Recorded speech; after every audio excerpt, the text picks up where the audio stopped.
ഞാൻ രാജലക്ഷ്മി പിള്ളൈ, ഇന്ദിരാഗാന്ധിയുടെ കൊച്ചിൻ കേന്ദ്രയിൽ നിന്ന്. ഇന്ന് നമ്മൾ പരാമർശിക്കാൻ പോകുന്നത് BHIE 143-ന്റെ യൂണിറ്റ് 12. ഇതാണ് ഈ കോഴ്സിൻ്റെ, ഈ പേപ്പറിൻ്റെ ലാസ്റ്റ് യൂണിറ്റ് ആണ്.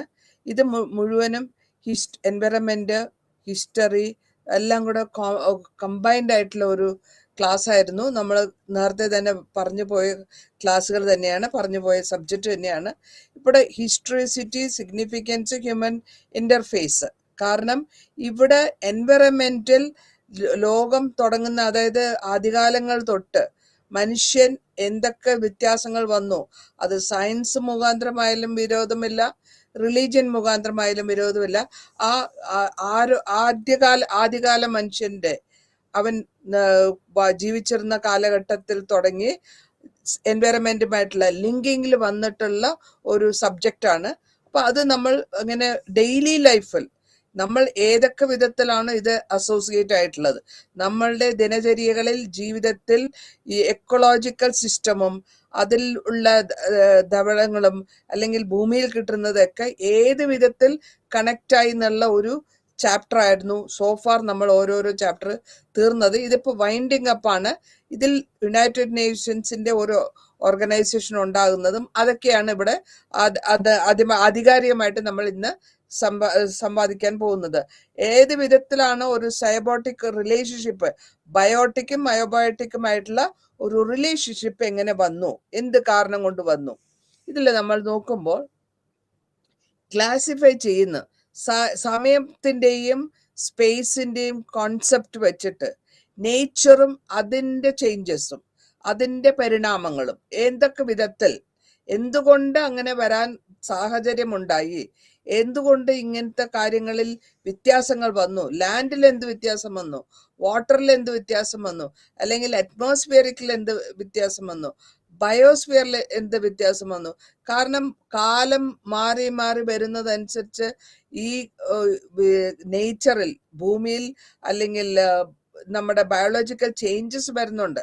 അതും അതിൻ്റെ കൂടെ മനുഷ്യന്റെ തിങ്കിങ് പവർ, ഈ നേച്ചറിനെ എങ്ങനെ നമുക്ക് ഉപയോഗപ്പെടുത്താം, അതിനെ നമ്മൾ എത്രത്തോളം നമ്മൾ ഉപയോഗപ്പെടുത്താം, ഏതൊക്കെ വിധത്തിൽ നമുക്ക് ഉപയോഗപ്പെടുത്താം, എന്തൊക്കെ ആറ്റിറ്റ്യൂഡിൽ നമുക്ക് ഉപയോഗപ്പെടുത്താം, അതിൻ്റെ വാല്യൂ എങ്ങനെയായിരിക്കും, അതിൻ്റെ ബിലീഫ് എന്താണ്, ഇതൊക്കെയാണ് നമ്മളിവിടെ ക്ലാസിഫൈ ചെയ്ത് വരുന്നത്. അപ്പോൾ റിലേഷൻഷിപ്പ് ഇവിടെ നമ്മൾ നോക്കുന്നത് എന്താന്ന് വെച്ചാൽ, ഈ എൻവയറമെന്റൽ ഹിസ്റ്ററിയും ഡെമോഗ്രാഫിക് ട്രാൻസിഷൻ, അതായത് ഏത് ഡെമോഗ്രാഫിക് ട്രാൻസാക്ഷൻ, മനുഷ്യ ജീവിതം ഉണ്ടാകുകയും അതിൽ നിന്ന് പരിണാമങ്ങൾ കൊണ്ട് നമ്മുടെ മനുഷ്യന്റെ രൂപാന്തരം പരിണാമമുണ്ട്, താമസ സൗകര്യത്തിന്റെ വ്യത്യാസങ്ങളുണ്ട്, പ്രൊഡക്ഷന്റെ വ്യത്യാസമുണ്ട്, ടെക്നോളജി വരുന്നുണ്ട്. അവൻ ആദ്യകാലങ്ങളിൽ ഭക്ഷിച്ചിരുന്നതും ഇപ്പോഴത്തെ കാലങ്ങളിലും ഉള്ള വ്യത്യാസങ്ങൾ വരുന്നുണ്ട്, പ്രൊഡക്ഷനിൽ വ്യത്യാസം വരുന്നുണ്ട്, കൺസംഷൻ പ്രോസസ്സിൽ വ്യത്യാസം വന്നിട്ടുണ്ട്. ഇതൊക്കെ ഒരു വലിയ ഒരു എൻവയറമെന്റൽ ഹിസ്റ്ററിയാണ്. അപ്പൊ അതിന് നമ്മൾ നേരത്തെ 11 ചാപ്റ്ററിൽ കൂടി, യൂണിറ്റിൽ കൂടെ നമ്മൾ അത് കവർ ചെയ്ത് വന്നതാണ്. അതിന്റെ അവസാന കാലഘട്ടത്തിൽ നമ്മൾ ഏത് ലെവലിലാണ് ഈ ഇക്കോസിസ്റ്റം വന്ന് നിൽക്കുന്നത്, ഇതാണ് നമ്മൾ ഇന്ന് പരാമർശിക്കുന്നത്. എന്തുകൊണ്ട് ഇന്ററാക്ഷൻ എന്ന് പറയുമ്പോൾ ഏത് വിധത്തിലാണ് ഇന്ററാക്ഷൻ ചെയ്തിട്ടുള്ളത്, നമ്മൾ ക്ലാസിഫൈ ചെയ്തിട്ടുള്ള ആകെ മൊത്തമായിട്ട് 3 വിധത്തിലാണ്. ആദ്യത്തെ ഇന്ററാക്ഷൻ എന്ന് പറയുന്നത് ഒരു മോഡിഫിക്കേഷൻ ആണ്.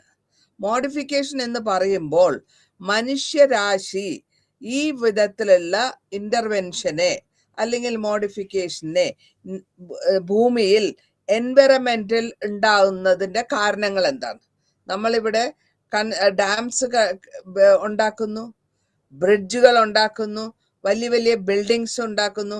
എന്തുകൊണ്ട് അത് ചെയ്തു, എന്തിനാണ്, അതാണ് ഫസ്റ്റ് ഇന്ററാക്ഷൻ ആയിട്ട് നമ്മൾ ഇവിടെ ക്ലാസിഫൈ ചെയ്തിട്ടുള്ളത്. മനുഷ്യനും മനുഷ്യന്റെ ആവശ്യങ്ങൾ അനുസരിച്ചിട്ടുള്ള ഇന്ററാക്ഷൻസ്, അതനുസരിച്ചിട്ടുള്ള കൺസ്ട്രക്ഷൻസ്, അത് ബിൽഡിംഗ് ഉണ്ടാക്കുക, താമസിക്കാനായിട്ട് വീടുകൾ ഉണ്ടാക്കുക, അല്ലെങ്കിൽ ഒരു നദി കടക്കാനായിട്ട് റോഡുകൾ ഉണ്ടാക്കുക, ബ്രിഡ്ജുകൾ ഉണ്ടാക്കുക, നദീനെ വെള്ളച്ചാട്ടത്തിന് അല്ലെങ്കിൽ ഓവർഫ്ലോ ആയിട്ട് പോവാണ്ടിരിക്കാൻ ഡാം ഉണ്ടാക്കുക. ഇതിലൊക്കെ എന്തുകൊണ്ടാണ്, എന്തിന്റെ ആവശ്യത്തിനായിരുന്നു? എല്ലാ കൺസ്ട്രക്ഷനും എല്ലാ ഇന്ററാക്ഷനും അതിൻ്റെതായ നല്ല വശവും ഉണ്ട്, നെഗറ്റീവ് വശമുണ്ട്. കാരണം നമ്മൾ ഇവിടെ പറയുമ്പോൾ ഒരു കാര്യം ഒരു പ്രോഗ്രസ്സിൽ വരുമ്പോൾ ഒന്ന് മാത്രമായിട്ട് പറയാൻ പറ്റില്ല, രണ്ടും വേണം, നെഗറ്റീവും വേണം പോസിറ്റീവും വേണം. അപ്പോൾ അങ്ങനെ ഈ രണ്ട് വിധത്തിലുള്ള പോസിറ്റീവ്സും അല്ലെങ്കിൽ നെഗറ്റീവ്സും അതിൻ്റെ പരിണാമങ്ങൾ, അതിൻ്റെ പരിഭവങ്ങൾ, കോൺസിക്വൻസസ് എന്തായിരുന്നു? നമ്മളിവിടെ സയൻസ് ഡെവലപ്പായി നമ്മൾ പ്ലാസ്റ്റിക് കണ്ടുപിടിച്ചു, അല്ലെങ്കിൽ പ്ലാസ്റ്റിക്കിനെ കൊണ്ട് ഉപയോഗം കണ്ടുപിടിച്ചു, കെമിക്കൽസ് കണ്ടുപിടിച്ചു. ഇതിനെ ഉപയോഗിച്ചപ്പോഴാണ് അതിൻ്റെ വിഷാംശത്തിനെ പറ്റി നമ്മൾ മനസ്സിലാക്കുന്നത്. അപ്പോൾ ഈ പ്ലാസ്റ്റിക്കിന്റെ പ്രോഡക്റ്റ് കൂടുതൽ ഉണ്ടാക്കുകയും അതേമാതിരി തന്നെ ഫെർട്ടിലൈസേഴ്സ് നമ്മളുടെ കൃഷിയിൽ ഉപയോഗിക്കുന്ന യൂറിയ അല്ലെങ്കിൽ പല വിധത്തിലുള്ള ഫെർട്ടിലൈസേഴ്സ് ഉപയോഗിക്കുമ്പോൾ നമ്മളുടെ കൃഷിക്കുണ്ടാകുന്ന നശിപ്പിക്കൽ അല്ലെങ്കിൽ കൃഷിക്കുണ്ടാകുന്ന പ്രശ്നങ്ങൾ നമ്മൾ മനസ്സിലാക്കുന്നു. അപ്പോഴാണ് അതിനെപ്പറ്റി നമ്മൾ കൂടുതലായിട്ട് ഗാഢമായിട്ട് ചിന്തിച്ച് അതിനെ അടുത്തതായിട്ട് എന്ത് ചെയ്യാം എന്നുള്ളത് ആലോചിക്കുക. അപ്പൊ ഈ ക്ലാസിഫിക്കേഷനിൽ ഫസ്റ്റ് ഇന്ററാക്ഷൻ ഓവറായി. ഇനി സെക്കൻഡ് ഇന്ററാക്ഷനിൽ എന്താ പറയുന്നത്? അഡാപ്റ്റേഷൻ ആണ്. നമ്മള് മനുഷ്യൻ ആവശ്യമുള്ള ചേഞ്ചസ് ഉണ്ടാക്കുമ്പോൾ പെട്ടെന്ന് ഇപ്പൊ ഒരു ചെടി തന്നെ ഒരു പോട്ടിൽ നിന്ന് വേറൊരു പോട്ടിലേക്ക് മാറ്റിക്കഴിഞ്ഞാൽ അത് ആദ്യം ഒന്ന് വാടിയതിന് ശേഷമായിരിക്കും പതുക്കെ എൻവയറമെന്റുമായിട്ട് അത് അഡ്ജസ്റ്റ് ചെയ്ത് കഴിഞ്ഞാൽ മാത്രമേ അതൊന്ന് വേര് പിടിച്ച് നന്നായി വരുള്ളൂ. ഇതേമാതിരി ഇപ്പൊ അഡാപ്റ്റ് ചെയ്യണം, നമുക്ക് അതിനെ സ്വീകരിക്കണം, അതാണ് അഡാപ്ഷൻ എന്ന് പറയാ. അപ്പോൾ അങ്ങനെ അഡാപ്ഷനാണ് നമ്മൾ സെക്കൻഡ് ഇന്ററാക്ഷൻ എന്ന് പറയുന്നത്. ഹാർമോണിയസ് ആയിട്ട് ഒരു യൂണിറ്റി ആയിട്ട് മനുഷ്യനും ഈ എൻവയറമെന്റും തമ്മിലുള്ള ഒരു യൂണിറ്റിനെ പോസിറ്റീവായിട്ട് കൊണ്ടുവരുമ്പോഴാണ് അതിനൊരു വാല്യൂ കൂടുതലായിട്ട് വരിക. മൂന്നാമത്തെ ഇന്ററാക്ഷൻ എന്താന്ന് നോക്കാം. ഇവിടെ ഡിപ്പെൻഡ് ചെയ്യാണ്, നമ്മള് എൻവയറമെന്റിൽ ഡിപ്പെൻഡ് ചെയ്യാൻ, അല്ലെങ്കിൽ നമ്മൾ അതിൻ്റെ അടുത്തുനിന്ന് അതിലേക്ക് ഇത് കൂടുതലായിട്ട് നമ്മൾ ഡിപ്പെൻഡ് ചെയ്യാണ്. അതിന്റെ ആവശ്യം നമുക്കാണ് കൂടുതൽ എന്നുള്ള ലെവലില്. കാരണം നമ്മൾ എന്തിനു വേണ്ടിയിട്ടാണ് ഡിപ്പെൻഡ് ചെയ്യുന്ന എൻവയറമെന്റിൽ? നമുക്ക് വിറക് വേണം, വെള്ളം വേണം, അതേമാതിരി അതിന്റെ റിസോഴ്സസ്, ഭൂമിയിലുള്ള എല്ലാ സാധനങ്ങളും നമുക്ക് ആവശ്യമുണ്ട്, നമ്മളുടെ ദിനചര്യക്ക് ആവശ്യമുണ്ട്, നമ്മളുടെ ഫേർണിച്ചറിന് ആവശ്യമുണ്ട്, നമ്മുടെ ഷിപ്പ് ബിൽഡിങ്ങിന് ആവശ്യമുണ്ട്, നമ്മളുടെ ഫേർണിച്ചർ ഉണ്ടാക്കാൻ ആവശ്യമുണ്ട്, ജീവിക്കാൻ ആവശ്യമുണ്ട്. അപ്പൊ നമ്മൾ അതില്ലാണ്ട് ഇത് പറ്റില്ല, ജീവിക്കാൻ പറ്റില്ല എന്നുള്ള ഒരു ലെവലിലേക്ക് എത്തുമ്പോൾ നമ്മൾ ഡിപ്പെൻഡ് ചെയ്തു പോന്നു. അതിനെ ആശ്രയിച്ച് ജീവിക്കുക എന്നുള്ളതിനാണ് ഇവിടെ നമ്മൾ ഉദ്ദേശിക്കുന്നത്. അപ്പൊ അങ്ങനത്തെ ഒരു ആക്ഷൻ വരുമ്പോഴാണ് നമുക്ക് അതിനെ മൂന്നാമത്തെ ഇന്ററാക്ഷൻ എന്ന് പറയാം. ഓക്കെ, അടുത്തതായിട്ട് ഈ സൊസൈറ്റി, സിവിൽ സൊസൈറ്റിയും സ്ട്രക്ചറും അതിന്റെ ഫങ്ഷനും. സൊസൈറ്റി എന്താണ്, സൊസൈറ്റിയുടെ സ്ട്രക്ചർ എന്താണ്, അതിന്റെ ഫങ്ഷൻസ്, അതിന്റെ വർക്കുകൾ എന്താണ്? നമ്മൾ പറയുമ്പോൾ സൊസൈറ്റീനെ നമ്മൾ ഉദ്ദേശിക്കുന്നത്, സിവിൽ സൊസൈറ്റി എന്ന് പറയുന്നത് നമ്മൾ ജീവിക്കുന്ന സാഹചര്യങ്ങളാണ്. അത് സ്റ്റേറ്റ് ലെവലിലുണ്ട്. അതിൽ നമ്മൾ ഏത് വിധത്തിലുള്ള ഇൻസ്റ്റിറ്റ്യൂഷൻസ് ആണ് ഉണ്ടാക്കുന്നത്? പ്രോഫിറ്റ്, നമുക്ക് ലാഭം മാത്രം കിട്ടുന്ന ഇൻസ്റ്റിറ്റ്യൂഷൻസ് ഉണ്ട്, അസോസിയേഷൻസ് ഉണ്ട്, എക്സ്പ്രഷൻസ് ഉണ്ട്, പല വിധത്തിലുള്ള ഇൻസ്റ്റിറ്റ്യൂഷൻസ് നമ്മൾ ഉണ്ടാക്കുന്നത്.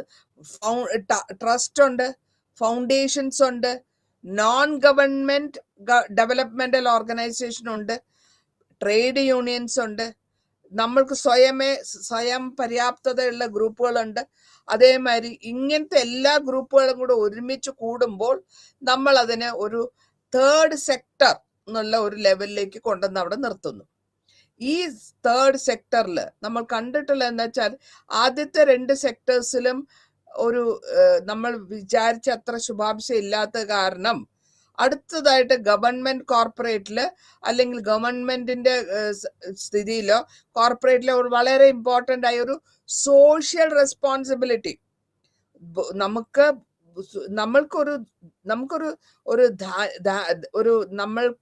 നമ്മുടെ സൊസൈറ്റിയോട് നമ്മൾ കൊടുക്കേണ്ട ഒരു റെസ്പോൺസിബിലിറ്റി ഉണ്ട്, ഒരു പ്രാരബ്ധമുണ്ട്, അല്ലെങ്കിൽ ഒരു റെസ്പോൺസിബിലിറ്റി ഉണ്ട്. നമ്മളുടെ നേഷനെ അല്ലെങ്കിൽ നമ്മളുടെ രാജ്യത്തിനെ നമ്മൾ വലുതാക്കി ഉണ്ടാക്കിയെടുക്കണം.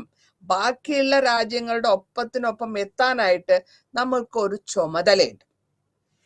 സൊസൈറ്റിയിലുള്ള ആ ചുമതലനെയാണ് നമ്മൾ സോഷ്യൽ റെസ്പോൺസിബിലിറ്റി എന്ന് പറയാം.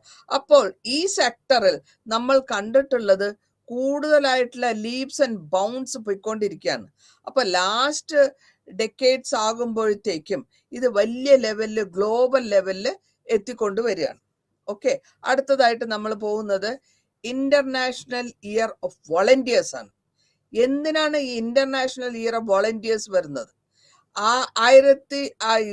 യുണൈറ്റഡ് നേഷൻസിന്റെ ജനറൽ അസംബ്ലി 52ാമത്തെ സെഷനില് അവർ ഡിക്ലെയർ ചെയ്യാണ് 2001 as international year of volunteers, IYV. കാരണം ഇന്റർനാഷണൽ ഇയർ ഓഫ് വോളണ്ടിയേഴ്സ് വേണം. അതായത് വോളണ്ടിയറിംഗ് എന്ന് പറഞ്ഞാൽ സ്വയം ചെയ്യാൻ താല്പര്യം വരിക, അവരെ അങ്ങനെയുള്ളവരാണ് വോളണ്ടിയേഴ്സ് എന്ന് പറയും. സ്വയമേ ആരുടെയും പ്രഷർ കൊണ്ടല്ല വരുന്നത്, സ്വന്തം താല്പര്യത്തോടുകൂടി മുന്നിലേക്ക് വരുമ്പോഴാണ് നമുക്ക് വോളണ്ടിയേഴ്സ് എന്ന് പറയാൻ പറ്റുക. ആ വോളണ്ടിയേഴ്സിനെ കൊണ്ടുള്ള കോൺട്രിബ്യൂഷൻസ്, അവര് ചെയ്യുന്ന വർക്കുകൾ, അല്ലെങ്കിൽ അവര് മുന്നിലേക്ക് വന്ന് ഞങ്ങൾ ഇത് ചെയ്യാം, അല്ലെങ്കിൽ ഞങ്ങൾ ഇത് പ്രൊമോട്ട് ചെയ്യാം, അങ്ങനെ ഒരു നോൺ ഗവൺമെന്റൽ ഫീൽഡിലാണ് ഈ ആക്ടിവിറ്റീസ് വരുന്നത്. ഗവൺമെന്റ് പറഞ്ഞിട്ടല്ല, അല്ലെങ്കിൽ ഗവൺമെന്റിന്റെ നിർബന്ധ പ്രകാരവുമല്ല, സ്വന്തമായിട്ട് ഇഷ്ടം, സ്വയം ഇഷ്ടം, എനിക്ക് ഇത് ചെയ്യാൻ താല്പര്യമുണ്ട്, അല്ലെങ്കിൽ എനിക്ക് ഈ ചുമതലയുണ്ട്, എൻ്റെ സൊസൈറ്റിയോട് എനിക്കിത് എനിക്ക് എൻ്റെ ചുമതലയാണ്, സ്വന്തമായിട്ട് നമ്മൾ മനസ്സിലാക്കുമ്പോഴാണ് നമ്മൾ വോളണ്ടിയർ ആവുന്നത്. അപ്പൊ അതുകൊണ്ടാണ് ഈ 2001 നമ്മൾ വോളണ്ടിയേഴ്സ്, ഇന്റർനാഷണൽ വോളണ്ടിയേഴ്സ് എന്നുള്ള ഒരു ഇയറിലേക്ക് കൊണ്ടുവന്നത്. ഇനി വേൾഡ് ബാങ്കിന്റെ വ്യൂ എന്താ നോക്കാം. അതായത് നമ്മളുടെ കാലഘട്ടത്തിൽ, അതായത് നമ്മൾ 2 വലിയ വാറുകൾ കണ്ടിരുന്നു, വേൾഡ് വാർ 1ഉം വേൾഡ് വാർ 2ഉം. അതെല്ലാം കഴിഞ്ഞിട്ടാണ് ലീഗ് ഓഫ് നേഷൻസിന്റെ ഫെയിലിയർ കൊണ്ട് യുണൈറ്റഡ് നേഷൻസ് ഓർഗനൈസേഷൻ ഉണ്ടാക്കി. അതിനുശേഷമാണ് ഇനിയൊരു 3rd വാർ ഉണ്ടാകാൻ പാടില്ല എന്നുള്ള ഒരു സിസ്റ്റം കൊണ്ടുവരുന്നു. ഒരു ഐഡിയാസ് ആണത്. അപ്പൊ അങ്ങനെ വരുന്ന സമയത്തും വേൾഡ് ബാങ്കിന്റെ വ്യൂ എന്താന്ന് വെച്ചാൽ, അവര് പറയുന്നത് ഈ സൊസൈറ്റിയിൽ, ഈ ഉള്ള ഇപ്പോഴത്തെ സൊസൈറ്റിയിൽ നമ്മൾ governmental, non governmental, not profit ഇല്ലാത്ത ഒരു പ്രസൻസ് ഉള്ള ഒരു ആൾക്കാർ, അല്ലെങ്കിൽ ഒരു പബ്ലിക്, അവരുടെ എക്സ്പ്രസ് ചെയ്യുന്നത് ഇൻട്രസ്റ്റ്, അവരുടെ വാല്യൂസ്, അവരുടെ മെമ്പേഴ്സിന്റെ വാല്യൂ, അത്രയും വാല്യൂ എത്തിക്കലായിട്ടും കൾച്ചറലായിട്ടും, അവരുടെ ധനപരമായും സയന്റിഫിക്കലായും ശാസ്ത്രപരമായും, അല്ലെങ്കിൽ ഏതെങ്കിലും ഫിലാന്ത്രോപ്പിക് കൺസിഡറേഷൻ, മനുഷ്യന് ഉപകാരപ്പെടുന്ന ഒരു കൺസിഡറേഷൻ കാര്യങ്ങൾ ചെയ്യുക. അതാണ് നമ്മൾ ഇവിടെ ഉദ്ദേശിക്കുന്നത്. ഇവിടെ സിവിൽ സൊസൈറ്റി ഓർഗനൈസേഷനിൽ ഒരുപാട് കമ്മ്യൂണിറ്റീസ് ഉണ്ട്. ഈ കമ്മ്യൂണിറ്റീസ് ഗ്രൂപ്പ്, പല വിധത്തിലുള്ള കമ്മ്യൂണിറ്റി ഗ്രൂപ്പ് ഉണ്ട്, NGOs ഉണ്ട്, ലേബർ യൂണിയൻസ് ഉണ്ട്, ഇൻഡിജീനിയസ് ആയിട്ടുള്ള ഗ്രൂപ്പുകളുണ്ട്, ചാരിറ്റബിൾ ഓർഗനൈസേഷൻസ് ഉണ്ട്, ഫെയ്ത്ത് ബേസ്ഡ് ഓർഗനൈസേഷൻസ് ഉണ്ട്, പ്രൊഫഷണൽ അസോസിയേഷൻസ് ഉണ്ട്, ഫൗണ്ടേഷൻസ് ഉണ്ട്. ഇതൊക്കെ വരുമ്പോൾ ഇവർക്ക് ഏതെങ്കിലും ഒരു ഓർഗനൈസേഷൻ ആകുമ്പോൾ വേൾഡ് ബാങ്ക് വോളണ്ടിയർ ആയിട്ട് അവർ സപ്പോർട്ട് ചെയ്യാറുണ്ട്. കാരണം വേൾഡ് ബാങ്കിന്റെ ഉദ്ദേശമെന്ന് ലോകത്തിലുള്ള എല്ലാ ജീവജാലങ്ങളും, ഏത് നേഷനിലായുള്ളവരായാലും മനുഷ്യരാശി കഷ്ടപ്പെടാണ്ട് ജീവിക്കണം. അപ്പൊ വേൾഡ് ബാങ്ക് അവർക്ക് ഗവൺമെന്റ് ചോദിക്കുമ്പോൾ, അല്ലെങ്കിൽ ഓരോ ഗവൺമെന്റ് എന്തെങ്കിലും പ്രശ്നങ്ങൾ വരുമ്പോൾ അവര് കൈയഴിഞ്ഞ് സഹായിക്കാറുണ്ട്. കാരണം അത് അവരുടെ ചുമതലയാണെന്ന് അവർക്കൊരു തോന്നലുണ്ട്. അതാണ് അവിടുത്തെ ഉദ്ദേശം. ഇനി ഈ സൊസൈറ്റിയിൽ വരുന്ന ഫീച്ചേഴ്സ് എന്തൊക്കെയാ? ഒരു സൊസൈറ്റി എന്ന് പറയുമ്പോൾ ഒരു അസോസിയേഷൻ, ഒരു ഗ്രൂപ്പാണ്. അത് ഷോർട്ട് ടേം ഒബ്ജക്റ്റീവ്സ് ഉണ്ടാവും, അതിൽ തന്നെ ഫോർമൽ ആയിട്ടുള്ളത് ഉണ്ടാവും, ഇൻഫോർമൽ ആയിട്ടുള്ള ഉണ്ടാവും. ഈ ഓരോ ഓർഗനൈസേഷനും അതിൻ്റെതായ ഗ്രൂപ്പിലാണ് കൊണ്ടുവരുന്നത്. ആ ഗ്രൂപ്പിന്റെ ഉദ്ദേശം, അവർക്ക് എന്തെങ്കിലും ഒരു ഉദ്ദേശം, ഒരു ഒബ്ജക്റ്റീവ്സ് ഉണ്ട്. ആ ഒബ്ജക്റ്റീവ്സ് നടത്തിപ്പിച്ചെടുക്കാനായിട്ട് അവർക്ക് പല മെത്തേഡ്സ് ഉണ്ട്, ഫോർമാറ്റ് ഉണ്ട്, അല്ലെങ്കിൽ അജണ്ട ഉണ്ട്. അതെങ്ങനെ കൊണ്ടുപോകാം? ഏറ്റവും വലിയ ഡിഫറൻസ് ബിറ്റ്വീൻ ഇതിൽ കാണുന്നത് എന്താ വെച്ചാൽ, ഒരു ഡിഫറൻസിൽ ഇന്റർചേഞ്ചബിളി ഇത് ചെയ്യാമോ, മാറ്റാമോ എന്നുള്ളതാണ്. അപ്പോൾ ഓർഗനൈസേഷൻ സ്റ്റെബിലൈസ് ചെയ്താൽ മാത്രമേ അവരുടെ പോളിസികൾ അക്സെപ്റ്റ് ചെയ്യാൻ പറ്റുള്ളൂ ആൾക്കാർക്ക്. അതിനെ കളക്റ്റീവായിട്ട് കൊണ്ടുവരാൻ പറ്റുള്ളൂ. ആ കളക്റ്റീവായിട്ട് കൊണ്ടുവന്നാൽ മാത്രമേ അത് ഒരു ഇൻസ്റ്റിറ്റ്യൂഷൻ എന്നുള്ള ലെവലിലേക്ക് കൊണ്ടുവന്ന് എത്തിക്കാൻ പറ്റുള്ളൂ. ഇതാണ് ആ സൊസൈറ്റിയുടെ ഫീച്ചറായിട്ട് ഞാൻ ഉദ്ദേശിക്കുന്നത്. ഇനി സ്ട്രക്ചർ, സിവിൽ സൊസൈറ്റിയിലുള്ള സ്ട്രക്ചർ എന്താണ്? സൊസൈറ്റി വിഷ്വലൈസ് ചെയ്യാണ്, അല്ലെങ്കിൽ നമ്മൾ ദീർഘവീക്ഷണം ചെയ്യുന്നു. എന്തൊക്കെയാണ് നമ്മൾ ചെയ്യുന്നത്? ഓരോ ഗ്രാസ് റൂട്ട് ലെവല്, ഏറ്റവും താഴ്ന്ന ലെവലിൽ നിന്ന്, വില്ലേജ് ലെവലിൽ നിന്ന് ഇന്റർനാഷണൽ ലെവലിൽ വരെ നമ്മളുടെ ഈ വീക്ഷണം വേണം. നമ്മൾക്ക് പുരോഗതിയുടെ വീക്ഷണം വേണം. അതിന് ഒരു സ്ട്രക്ചർ ഉണ്ടാക്കണം. ആ സ്ട്രക്ചറിനും പല വിധത്തിലുള്ള സൊസൈറ്റി ഉണ്ടാവും, അല്ലെങ്കിൽ അതിന് പല തരത്തില്, ടൈപ്പ് എന്ന് പറയുമ്പോൾ തരത്തിലുള്ള സൊസൈറ്റികളുണ്ട്. ആ സൊസൈറ്റി എന്താ വെച്ചാൽ ഫോർമൽ ആയിട്ടുള്ളതുണ്ട്, ഇൻഫോർമൽ ആയിട്ടുള്ളത്, രജിസ്റ്റർ ചെയ്തതുണ്ട്, രജിസ്റ്റർ ചെയ്യാത്ത ഓർഗനൈസേഷൻസ് ഉണ്ട്, ഡിപ്പെൻഡൻസ് ഉണ്ട്, എക്സ്റ്റേണൽ ഫണ്ട്സ് എന്ന് പറയുമ്പോൾ ഇപ്പോൾ ഒരു ഓർഗനൈസേഷനാണ്, അവർക്ക് അവരുടേതായ ഒരു ഡെപ്പോസിറ്റ് അല്ലെങ്കിൽ അവരുടേതായ ഒരു ധനക്കൂട്ട് ഉണ്ടാവും. പക്ഷെ അതുകൊണ്ട് കാര്യങ്ങൾ നടന്നില്ലെങ്കിൽ പുറത്തു നിന്ന് ഫണ്ട് വരുത്തിക്കേണ്ട ഒരു ആവശ്യം വരുമ്പോഴാണ് എക്സ്റ്റേണൽ ഫണ്ട് എന്ന് പറയാ. അത് കൂടാണ്ട് ആ പെർട്ടിക്കുലർ ഏത് സ്റ്റേറ്റിലാണോ ആ ഓർഗനൈസേഷൻ ഉള്ളത് അവർക്ക് സ്റ്റേറ്റ് ഗവൺമെന്റിന്റെ സപ്പോർട്ട് കൊടുക്കാം, കോർപ്പറേറ്റുകാർക്ക് സപ്പോർട്ട് കൊടുക്കാം, ഫണ്ട് കൊടുക്കാം. അപ്പൊ ഈ ഫണ്ട് എന്ന് പറയുന്നത് ഇവിടെ ഉദ്ദേശിക്കുന്ന ധനമാണ്. ധനം ഉണ്ടെങ്കിൽ മാത്രമേ നമ്മൾ ഉദ്ദേശിക്കുന്ന കാര്യങ്ങൾ നടത്തിച്ചെടുക്കാൻ പറ്റുള്ളൂ. ഇപ്പോൾ നമ്മൾക്ക് ഒരു സ്കൂൾ തുറന്ന സമയമാണ്.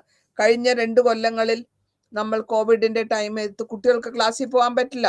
അപ്പോൾ എല്ലാ സ്കൂളുകളിലും അവർക്ക് ടീച്ചേഴ്സിന് വീട്ടിലിരുന്നുകൊണ്ട് അല്ലെങ്കിൽ മൊബൈൽ വഴി പഠിപ്പിക്കുക എന്നുള്ള ഒരു സിസ്റ്റം വരുമ്പോൾ, ആ സ്കൂളിൽ പഠിക്കുന്ന കുട്ടികൾക്ക് മൊബൈൽ ഇല്ലെങ്കിൽ, അച്ഛനമ്മമാർക്ക് മൊബൈൽ ഇല്ലെങ്കിൽ, ആ മൊബൈൽ കൊടുക്കണമെങ്കിൽ 100-300 മൊബൈൽ കൊടുക്കണമെങ്കിൽ അതിന് ഒരു ഫണ്ടിന്റെ ആവശ്യമുണ്ട്. അത് മേടിച്ചിട്ട് വേണം കുട്ടികൾക്ക് കൊടുക്കാൻ.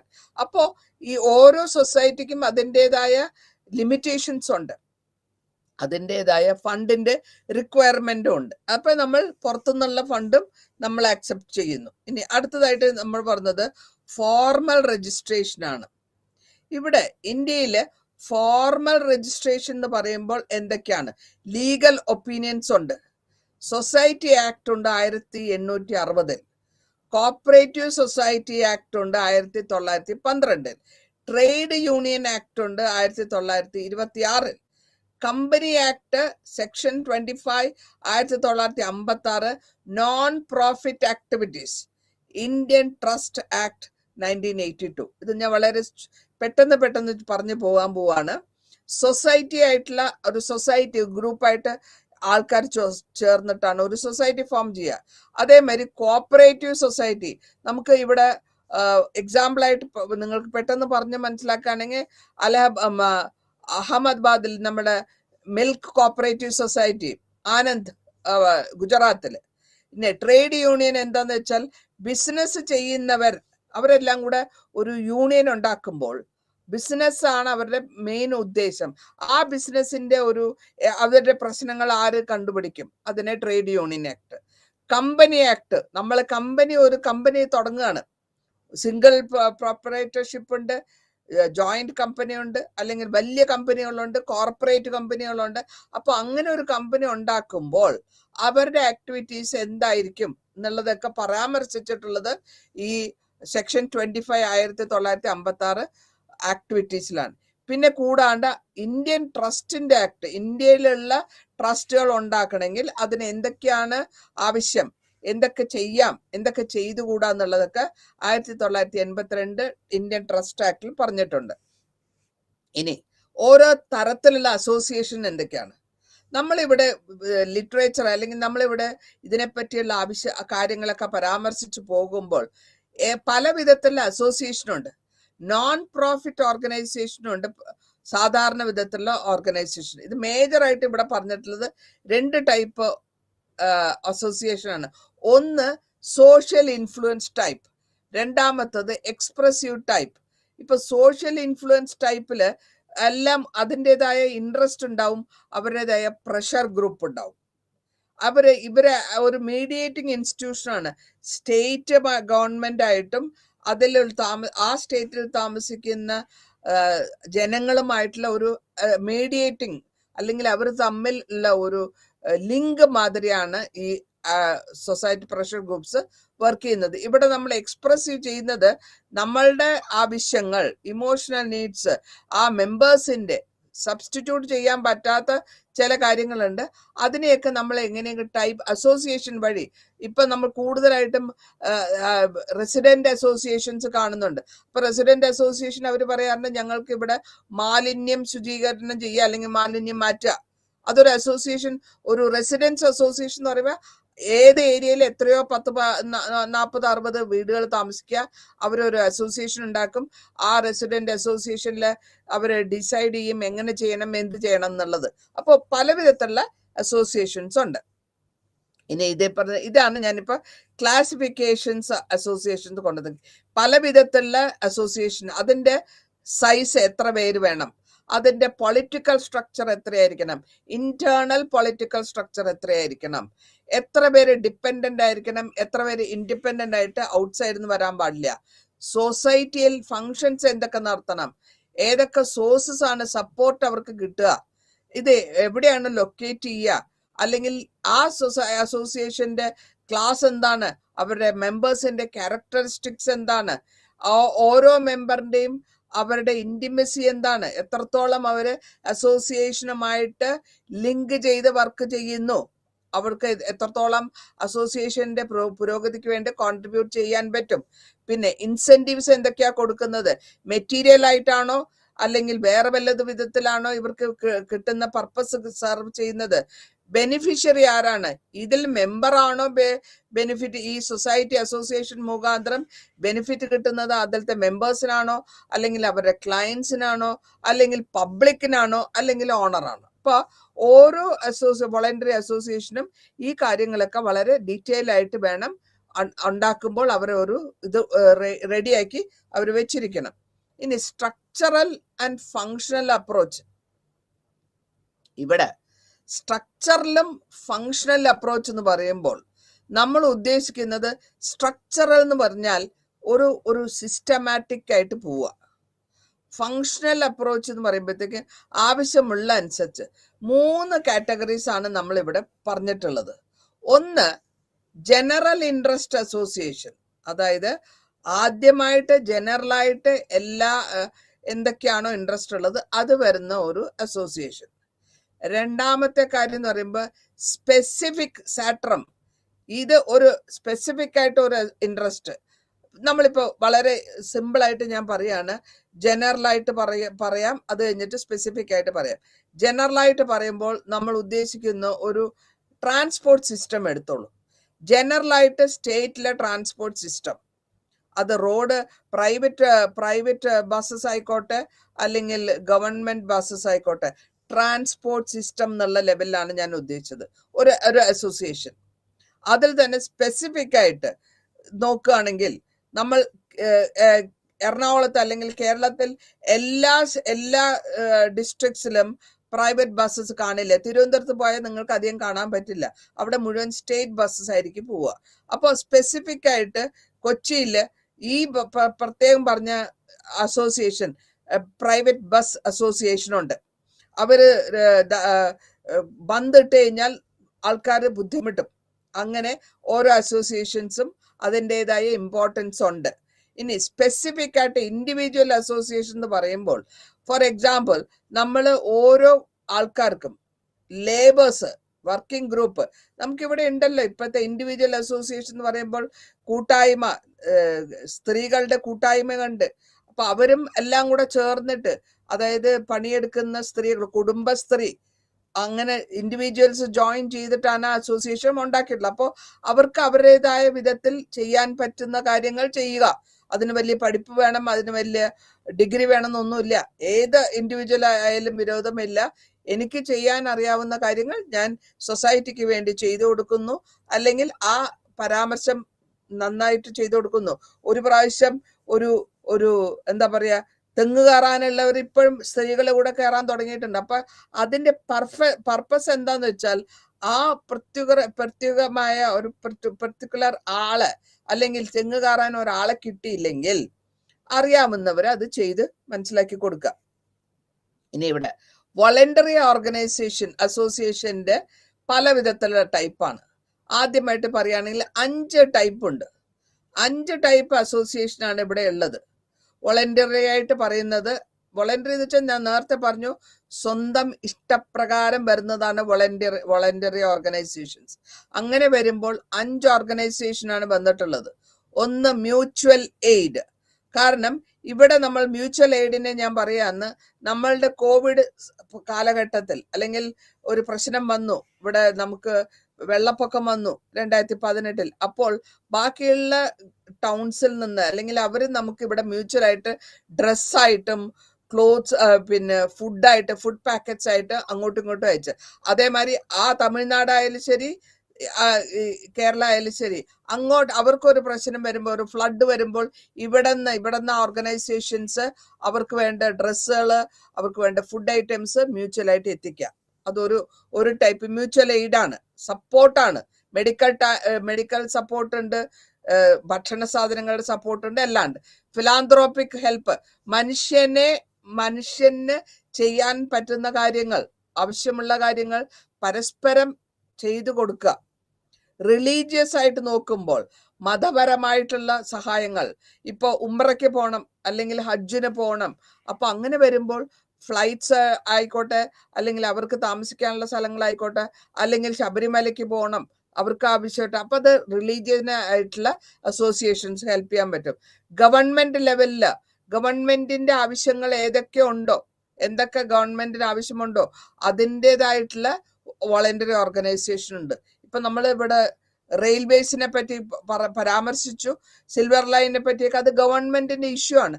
അപ്പോൾ ആൾക്കാരും ചിലർ ഗ്രൂപ്പ് ഓക്കെ പറയും, ചിലര് ഒപ്പോസ് ചെയ്യും. അപ്പോൾ അത് ഗവൺമെന്റിന്റെ ഡിസിഷനാണ്. പിന്നെ ബിസിനസ് അസോസിയേഷനിൽ അവർ ഏത് വിധത്തിൽ ബിസിനസ് നടത്തിക്കൊണ്ട് പോകണം, ഇതേമാതിരി തന്നെ ഈ ബസ്സിന്റെ കാര്യം തന്നെ ഞാൻ പറഞ്ഞു, അത് തന്നെ ഇവിടെ തന്നെ എടുക്കാണ്. ബിസിനസ് അസോസിയേഷനില് ബസ്സിന്റെ കാര്യം പറഞ്ഞു. കഴിഞ്ഞ 2 കൊല്ലമായിട്ട് കോവിഡ് കാരണം ബസ്സുകൾ ഇറങ്ങാണ്ട്, ബസ്സുകളൊക്കെ പുറത്ത് വർക്ക്ഷോപ്പിൽ ഇരിക്കുമ്പോൾ, ഈ വർക്ക്ഷോപ്പിൽ കിടക്കുന്ന അല്ലെങ്കിൽ വണ്ടി ഓടാണ്ടിരുന്നാൽ അത് നശിക്കും, അതിന്റെ ടയർ പോകും, അതിന്റെ പ്രശ്നങ്ങളൊക്കെ ഉണ്ടാകും. പിന്നെ അതൊന്ന് റിപ്പയർ ചെയ്തെടുക്കണമെങ്കിലും അവർക്ക്, അപ്പോൾ ഒരു പ്രൈവറ്റ് ബസ് ആയാലും ശരി, ട്രാൻസ്പോർട്ട് ബസ് ആയാലും ശരി, ഇങ്ങനത്തെ ഒരു സിറ്റുവേഷൻ, ഡിസാസ്റ്റർ വരികയാണെങ്കിൽ എല്ലാവരും അനുഭവിക്കുന്ന പ്രശ്നങ്ങൾ ഒരേമാതിരി ആയിരിക്കും. അപ്പൊ അതിനെ നമ്മൾ ബിസിനസ് അസോസിയേഷൻ വഴി തീർത്ത് മാറ്റാൻ ശ്രമിക്കുന്നു. ഇനി ഇതിന്റെ ഫങ്ഷൻസ് എന്തൊക്കെയാണ്? ഈ വലിയ റേഞ്ചിലുള്ള ഫങ്ഷൻസ് ഉണ്ടെങ്കിൽ ചെറിയ റേഞ്ചിലും ഫങ്ഷൻസ് ഉണ്ടാകും. ലോക്കലായിട്ട് എന്താണോ ആവശ്യമുള്ളത് അത് നമ്മൾ കണ്ടുപിടിക്കണം. ആ ലോക്കൽ ആയിട്ടുള്ള അസോസിയേഷൻ അല്ലെങ്കിൽ ലോക്കൽ റിക്വയർമെന്റ് അത് ആദ്യം കണ്ടുപിടിച്ച് അത് കറക്റ്റ് ചെയ്തതിന് ശേഷമായിരിക്കും ഇന്റർനാഷണൽ ലെവലിൽ പോകേണ്ടത്. അതാണ് ഫങ്ഷൻസിൽ വളരെ ഇമ്പോർട്ടൻ്റ് ആയിട്ടുള്ള കാര്യം. ആദ്യം ഇവിടെ ലോക്കലായിട്ട് എന്താവശ്യമുണ്ടോ അത് ചെയ്യുക. അത് കഴിഞ്ഞിട്ട് നമുക്ക് ആദ്യം അവനവന്റെ കുടുംബം നന്നാക്കുക, പിന്നെ നാട് നന്നാക്കുക, പിന്നെ രാജ്യം മുഴുവൻ നന്നാക്കുക. അപ്പോൾ ഇവിടെ നമ്മൾ ഓരോരുത്തർക്കും ഓരോ റോൾ ഉണ്ട്, ഓരോ ഇൻവോൾവ്മെന്റ് ഉണ്ട്, ഓരോ ഫങ്ഷന് ഇൻവോൾവ്മെന്റ് ഉണ്ട്. സ്ട്രക്ചറലായിട്ട് പോയാലും ശരി, ഫങ്ഷണലായിട്ട് പോയാലും ശരി, സെപ്പറേറ്റ് ഹെഡിങ്സ് ഉണ്ടാക്കണം. ഇപ്പോൾ അതിനെ അസോസിയേഷനായിട്ട് കണക്ട് ചെയ്ത് ആരായിരിക്കും ഇത് ചെയ്യാൻ പറ്റുക എന്നുള്ളത് കണ്ടുപിടിക്കുക. അതിന് എത്ര സമയമെടുക്കും, എത്ര ബഡ്ജറ്റ് വേണ്ടി വരും, ഏതൊക്കെ മെത്തേഡ്സ് അഡോപ്റ്റ് ചെയ്യണം, ഇതൊക്കെ കമ്പൈൻഡ് ആയിട്ട് ഇരുന്ന് ഓരോ സബ് ഹെഡിങ് കൊണ്ടുവന്നാൽ മാത്രമേ കാര്യങ്ങൾ നമ്മൾ വിചാരിക്കുന്ന ലെവലിൽ മുന്നിൽ പോവുള്ളൂ. ഇതേമാതിരി തന്നെ സോഷ്യൽ സയൻസിൽ അനലൈസ് ചെയ്ത് നമ്മൾ ഓരോ ഇൻസ്റ്റിറ്റ്യൂഷനെയും സൊസൈറ്റിക്ക്, നമ്മൾ ജീവിക്കുന്ന സൊസൈറ്റിക്ക് എന്ത് കൊടുക്കാൻ പറ്റും എന്നുള്ളത് അനലൈസ് ചെയ്ത് എക്സാമിൻ ചെയ്ത് വേണം അത് നടത്തിച്ചെടുക്കാൻ. ഇനി റാൽഡിഫ് ബ്രൗൺ പറയുന്നുണ്ട്, ഓരോ തിയറി പറയുന്നുണ്ട്. ഈ തിയറിയിൽ ഉദ്ദേശിച്ചത് എന്താന്ന് വെച്ചാല് പ്രിമിറ്റീവ് സോഷ്യൽ ഇൻസ്റ്റിറ്റ്യൂഷൻസിൽ, അതായത് സ്ട്രക്ചറിലും ഫങ്ഷനിലും അപ്രോച്ചില് എന്തവർ ചെയ്തിരുന്നു, അല്ലെങ്കിൽ എങ്ങനെ അവർ ഇതിനെ വിഷ്വലൈസ് ചെയ്തു, ഈ വിഷ്വലൈസ് ചെയ്ത് വരുമ്പോൾ എത്രത്തോളം സോഷ്യൽ എലിമെന്റ്സിനെയും സ്ട്രക്ചേഴ്സിനെയും എമർജ് ചെയ്തിട്ടുണ്ട്, എന്താവശ്യത്തിന്, ഏത് പർപ്പസിന് വേണ്ടിയിട്ടാണ് അത് ഉണ്ടാക്കിയത്, അല്ലെങ്കിൽ എന്ത് ഫങ്ഷനാണ് അവർ ചെയ്തത്. അപ്പോൾ പഴയ സോഷ്യൽ ഇൻസ്റ്റിറ്റ്യൂഷൻസിലും പുതിയ സോഷ്യൽ ഇൻസ്റ്റിറ്റ്യൂഷൻ അല്ലെങ്കിൽ സ്ട്രക്ചറിലും ഫങ്ഷനിലും അനലൈസ് ചെയ്ത് വേണം അത് കൊണ്ടുപോകാൻ. റോസും പറഞ്ഞിട്ടുണ്ട് 2 ടൈപ്പ് ആയിട്ടുള്ള അസോസിയേഷൻ, സോഷ്യൽ ഇൻഫ്ലുവൻസ് ടൈപ്പ്, അതേമാതിരി എക്സ്പ്രസീവ് ആയിട്ടുള്ള ടൈപ്പുകൾ. ഇതിലും ബേസിക് ആയിട്ട് സൊസൈറ്റിയുടെ ആവശ്യങ്ങളാണ് നമ്മൾ ഉദ്ദേശിച്ച് എടുത്ത് കൂടുതൽ വരുന്നത്. ഇനി അടുത്തതായിട്ട് നമുക്ക് നോക്കാം വളണ്ടിയറിസം. ഞാൻ നേരത്തെ പറഞ്ഞു, ഈ വോളണ്ടിയറിസം നേച്ചറിൽ സിവിൽ സൊസൈറ്റിയിൽ ടൈം, സ്പേസ്, ഇന്ത്യൻ സൊസൈറ്റിക്ക് വളരെ ചാരിറ്റബിൾ സൊസൈറ്റിയെ പറ്റി നമ്മൾ നേരത്തെ പറഞ്ഞിട്ടുള്ളതാണ്. അപ്പോ നമ്മൾ വെൽഫെയർ, ഒരു രാജ്യത്തിന്റെ വെൽഫെയർ എന്നുള്ളത് അറിയണം. അതിൽ ട്രഡീഷണൽ വോളണ്ടിയറിസം ഉണ്ട്. ഇപ്പോ നമ്മൾ ഒരു കല്യാണം നടത്തുകയാണെങ്കിൽ അവിടെ ഒരു ട്രഡീഷണൽ ആയിട്ടുള്ള ഒരു കല്യാണമാണെങ്കിൽ അതിന്റെ ചുറ്റുപാടുള്ള പയ്യന്മാരും കുട്ടികളിലൊക്കെ അവരൊപ്പം നിന്ന് കൂടെ നിന്ന് സഹായിക്കാൻ നിൽക്കും. അപ്പൊ അത് ഒരു വോളണ്ടിയർ ആയിട്ട് കുട്ടി വന്നു സദ്യക്ക് വിളമ്പാൻ തന്നെ നിൽക്കുകയാണ്. അപ്പൊ അത് വോളണ്ടിയർ ആണ്. ഇപ്പോൾ ഓഫീസ് ടൈം ആണെങ്കിൽ, അല്ലെങ്കിൽ ഓഫീസിൽ വർക്ക് കൂടുതലാണെങ്കിൽ വോളണ്ടിയർ ചെയ്ത് ഞങ്ങൾ ഞായറാഴ്ച വരാം, വന്ന് വർക്ക് തീർക്കാം. കളക്ടറേറ്റിൽ ഉണ്ടായിരുന്നു, നമ്മളുടെ കൊച്ചിൻ കളക്ടറേറ്റിലൊക്കെ, എറണാകുളം കളക്ടറേറ്റിൽ ഈവൻ കളക്ടർ കൂടെ വന്നിട്ടുണ്ടായിരുന്നു. വോളണ്ടിയർ ആയിട്ട് ഞായറാഴ്ച എന്നുള്ള ദിവസം നമ്മൾ ഓഫ് ആണെങ്കിൽ കൂടെയും വർക്ക് തീർക്കാൻ വേണ്ടി വന്ന് സൊസൈറ്റിയുടെ നമ്മളുടെ സമയവും നമ്മളുടെ സ്പേസും ചെലവാക്കി അതങ്ങനെ വോളണ്ടിയറിസം ചെയ്തു കൊടുക്കുന്നു. 4 കൊല്ലം കൊണ്ട് 1800 മുതൽ ഈ അപ്രോച്ച് കൂടുതലായിട്ട് വോളണ്ടിയേഴ്സ് വരുന്നുണ്ട്. അപ്പോൾ ഈ മോഡേൺ വോളണ്ടിയറിസം ഈ ട്രഡീഷണൽ ആയിട്ടുള്ള വോളണ്ടിയറിസത്തിന്റെ കൂടെ ഒരുമിച്ച് പോയിക്കൊണ്ടിരിക്കുന്നു എന്നുള്ളതാണ് നമ്മൾ മനസ്സിലാക്കാൻ ശ്രമിക്കേണ്ടത്. ഗ്ലോബലൈസേഷനിൽ വരുമ്പോൾ, വേൾഡ് എക്കണോമിക് ഇന്റഗ്രേഷനിൽ വരുമ്പോൾ ഇത് വളരെ ഇമ്പോർട്ടൻ്റ് ആണ്. ഇപ്പോൾ ഗൾഫ് കൺട്രികളിലായാലും ശരി, അതേമാതിരി ഈ യൂറോപ്പിലായാലും ശരി, അവർ ആദ്യം തന്നെ എന്തെങ്കിലും ആവശ്യം ഉണ്ടെങ്കിൽ വോളണ്ടിയേഴ്സിന്റെ വില്ലിങ്നെസ് ചോദിക്കും. അപ്പൊ വോളണ്ടിയർ വില്ലിങ്നെസ് എന്ന് പറഞ്ഞ ഒരു സർക്കുലർ അയച്ചു കഴിഞ്ഞാൽ അവിടെ നമ്മൾ ഗവൺമെന്റ് അല്ല, അല്ലെങ്കിൽ കമ്പനി അല്ല ഉദ്ദേശിക്കുന്നത്, സ്വന്തമായിട്ട് ഞാൻ ഇന്ന ദിവസം വരാൻ തയ്യാറാണ്, അല്ലെങ്കിൽ ഇത്ര മണി തൊട്ട് ഇത്ര മണി വരെ ഞാൻ ഈ വർക്ക് ചെയ്യാൻ തയ്യാറാണെന്ന് നമ്മൾ വില്ലിങ്നെസ് കൊടുത്തതിന് ശേഷമാണ് ആ ഷെഡ്യൂൾ അവര് ഉണ്ടാക്കുക. ഇനി ഡിഫറൻസ് എന്താണെന്ന് പറയാം. ട്രഡീഷണലും മോഡേണിലും ഉള്ള ഡിഫറൻസ് എന്താണ് പറയാം. ട്രഡീഷണലിൽ പറയുന്നത് ഒരു ചാരിറ്റിയാണ്. നമ്മൾ ചാരിറ്റി, മോറൽ, എത്തിക്കൽ വാല്യൂസ്. അതേസമയം അടുത്തത് മോഡേണിൽ പറയുന്നത് ആക്ടിവിറ്റമാണ്, റൈറ്റ് ബേസ്ഡ് അപ്രോച്ച് ആണ്. ഇപ്പൊ ഞാൻ നേരത്തെ പറഞ്ഞു, ഒരു കല്യാണ സദ്യക്ക് വിളമ്പുക, അല്ലെങ്കിൽ ഒരു മരണ വീട്ടിൽ അടുത്ത വീട്ടുകാരൊക്കെ ഓടി വന്നിട്ട് അവർക്ക് വേണ്ട കാര്യങ്ങളൊക്കെ ചെയ്തു കൊടുക്കുക, മോറൽ സപ്പോർട്ട് കൊടുക്കുക, എത്തിക്കൽ വാല്യൂസിന് വേണ്ടിയുള്ള സപ്പോർട്ട് കൊടുക്കുക, അല്ലെങ്കിൽ ഒരു പ്രൊസഷൻ ചെയ്യുമ്പോൾ അതിനു വേണ്ട സഹായങ്ങൾ ചെയ്യുക, അല്ലെങ്കിൽ ഇങ്ങനത്തെ കാര്യങ്ങളൊക്കെ, അത് ട്രഡീഷണൽ ആയിട്ട്. ഇവിടെ നമ്മൾ റൈറ്റ് ബേസ്ഡ് അപ്രോച്ചിൽ വരുമ്പോൾ, മോഡേണൈസേഷനിൽ എന്തൊക്കെയാണോ സത്യാവസ്ഥ വരുമ്പോൾ അതിന് നമ്മൾ റൈറ്റ് ആയിട്ടുള്ള കാര്യത്തിന് നമ്മൾ സപ്പോർട്ട് കൊടുക്കുക. ഇവിടെ നമ്മൾ ഈ വോളണ്ടിയറിസം ഇന്ത്യൻ സൊസൈറ്റിയിൽ വളരെ കണ്ടുവരുന്ന ഒരു കാര്യമാണ്. അപ്പോൾ അതിനെ നമ്മൾ വളരെ സിവിൽ സൊസൈറ്റിക്ക് പണ്ടില്ലാത്തതിനെക്കാട്ടിലും ഇപ്പോൾ കൂടുതൽ ആവശ്യം, കൂടുതൽ ആൾക്കാര്, കൂടുതൽ പ്രോബ്ലംസ് ഫേസ് ചെയ്യുമ്പോൾ അത് നമ്മൾ സോൾവ് ചെയ്യാൻ ഇങ്ങനത്തെ മെത്തേഡ്സ് ഒക്കെ അഡാപ്റ്റ് ചെയ്യാൻ പറ്റും. ഇത് സൊസൈറ്റിയിൽ, സിവിൽ സൊസൈറ്റിയിൽ നമ്മൾ വെസ്റ്റേൺ യൂറോപ്യൻ കൺട്രീസിലും അതേമാതിരി അമേരിക്കൻ കൺട്രീസിലും ഇത് പല വിധത്തിലുള്ള വ്യത്യാസങ്ങൾ, ചെറിയ വ്യത്യാസങ്ങൾ ഉണ്ടെങ്കിൽ കൂടെയും ഇന്ത്യയിലും അതേമാതിരി ഡെവലപ്പ് ആയിക്കൊണ്ടിരിക്കുന്ന സൊസൈറ്റികളിലും അല്ലെങ്കിൽ കൺട്രികളിലും നമ്മൾ ഇത് കാണുന്നുണ്ട്. ഈ ട്രഡീഷണൽ ആയിട്ടും മോഡേൺ ആയിട്ടുള്ള വളണ്ടിയറേഴ്സിന്റെ കൊണ്ടുള്ള വർക്കുകൾ നമ്മൾ കാണുന്നുണ്ട്. ഇനി അടുത്തതായിട്ട് നമ്മൾ പറയാൻ പോകുന്നത് ഫണ്ടിങ് ആണ്. ഫണ്ടിങ്ങും റിസോഴ്സസും. ഫണ്ടിങ് എന്ന് പറയുമ്പോൾ തന്നെ അതിൽ തന്നെ മനസ്സിലാക്കാം എന്താണ് നിങ്ങളുടെ ഫണ്ട്, ടോട്ടൽ ഫണ്ട് എന്താണ്, റിസോഴ്സസ് എന്താണുള്ളത് കയ്യില്. ഈ റിസോഴ്സ് വെച്ചുകൊണ്ടാണോ ഈ സൊസൈറ്റി ഫങ്ഷൻ ചെയ്യാൻ പോകുന്നത്, എത്രത്തോളം ഫണ്ട്, ക്യാപിറ്റൽ ഫണ്ട് എത്രത്തോളം ഉണ്ട്, ഇതുകൊണ്ട് എന്ത് ചെയ്യാൻ പറ്റും, വോള്യൂം എത്രയുണ്ട് സൊസൈറ്റിയിൽ, അതുകൊണ്ട് ഈ നിങ്ങൾ ഉദ്ദേശിക്കുന്ന കാര്യങ്ങൾ, മേജർ ആയിട്ടുള്ള കാര്യങ്ങളൊക്കെ പറ്റുമോ. നമ്മൾ സാധാരണ ഈ പ്രൊസഷൻസ് ഒക്കെ പോകുമ്പോഴത്തേക്കും അവര് ഒരു പാത്രം കൊണ്ടുവരും ഫണ്ടിങ്ങിന്.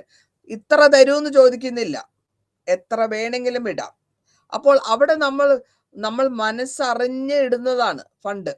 നമ്മൾ അത് റിലീജിയസ് ആയിക്കോട്ടെ, അല്ല നമ്മൾ ചില സമയത്ത് ഇവിടെ എറണാകുളത്ത് ഞാൻ കണ്ടിട്ടുണ്ട്, ഇന്ന എക്സ് ഓർ വൈ അവരുടെ ലിവർ മാറ്റാനുള്ള ഒരു ഫണ്ട്, ഒരു ദിവസത്തെ ബസ്സുകാർ അവരുടെ ഒരു ദിവസത്തെ പൈസ മുഴുവൻ, ടിക്കറ്റ് കിട്ട പൈസ മുഴുവൻ ബക്കറ്റ് ഇട്ടുണ്ടാവും, അതിലേക്ക് ഇടുന്നു.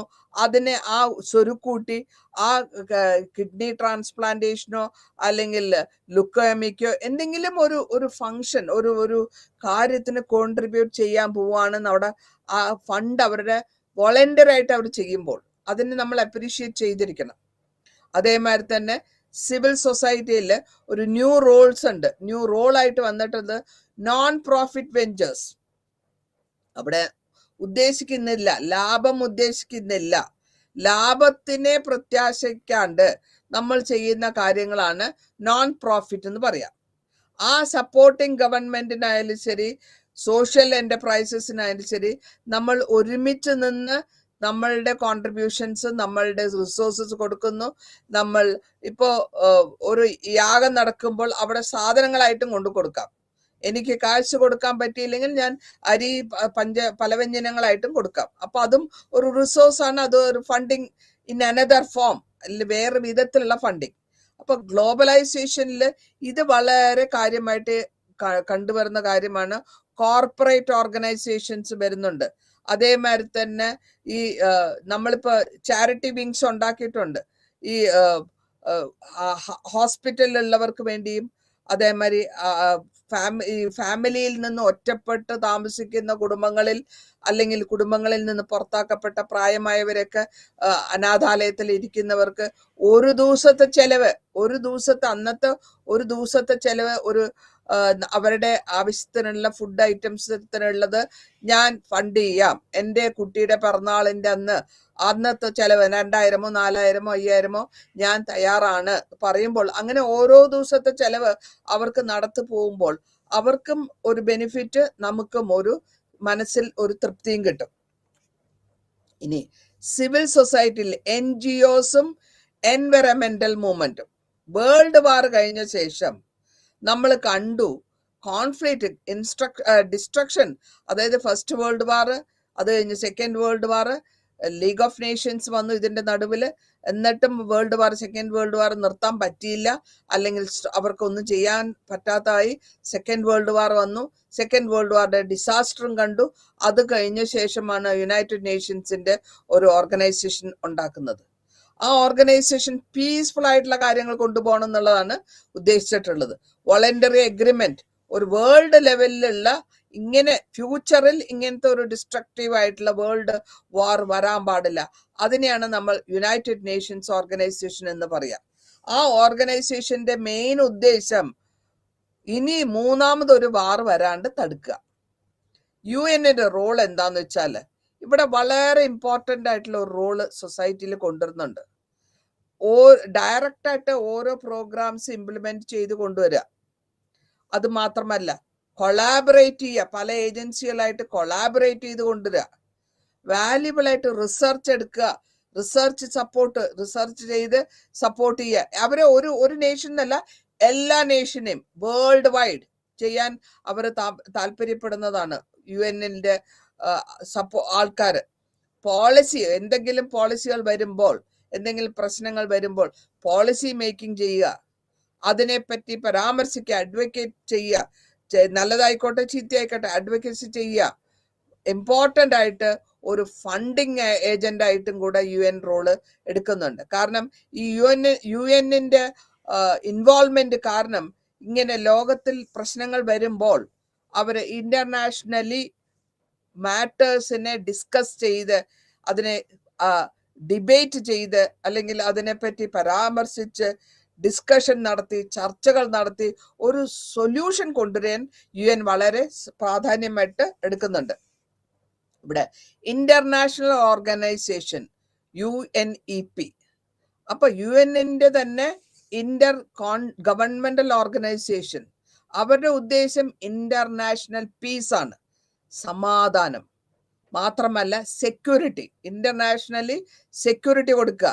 അതേമാതിരി എല്ലാ നേഷൻസും തമ്മിൽ ഒരു ഫ്രണ്ട്ലി റിലേഷൻസിന് വേണ്ടി ശ്രമിക്കുക, അല്ലെങ്കിൽ കോൺഫ്ലിക്റ്റ് ഉള്ള നേഷൻസിനോട് തമ്മിൽ ഒരു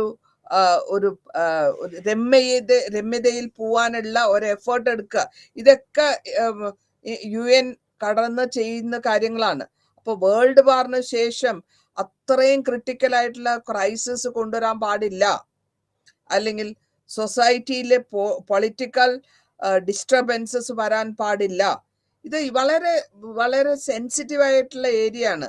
അത് ഇപ്പൊ നമ്മൾക്ക് എടുത്തു പറയാം, ഡ്രഗ് അബ്യൂസ്, ഹ്യൂമൻ ട്രാഫിക്കിംഗ്, അതേമാതിരി തന്നെ യൂസ് ഓഫ് ഇപ്പൊ പ്ലാസ്റ്റിക് യൂസ്, ഇതൊക്കെ ജനറൽ ആയിട്ടുള്ള കാര്യങ്ങളിലാണ് യുണൈറ്റഡ് നേഷൻസ് കൂടുതലായിട്ടും ഇൻവോൾവ്മെന്റ് വരുന്നത്. അപ്പോൾ ഇന്റർനാഷണലി ലോകം എങ്ങനെ ഒരു സമാധാനത്തിനും ഒരു സെക്യൂരിറ്റിക്കും വേണ്ടി വർക്ക് ചെയ്യുന്ന ഒരു ഓർഗനൈസേഷൻ എന്നുള്ള ലെവലില് ഈവൻ വാർ വരുമ്പോൾ കൂടെ UN പീസ് കീപ്പിംഗ് ഫോഴ്സസ് വരുന്നുണ്ട്. അപ്പോൾ അവരുടേതായ ഒബ്ജക്റ്റീവ്സ്, അവരുടെ ഉദ്ദേശശുദ്ധിനെ നമ്മൾ മാനിച്ചു വേണം പ്രവർത്തിക്കാൻ എന്നുള്ളതാണ് UN-ന്റെ കാര്യങ്ങൾ. ഇത് എപ്പോഴാണ് എസ്റ്റാബ്ലിഷ്മെന്റ് ആയത്?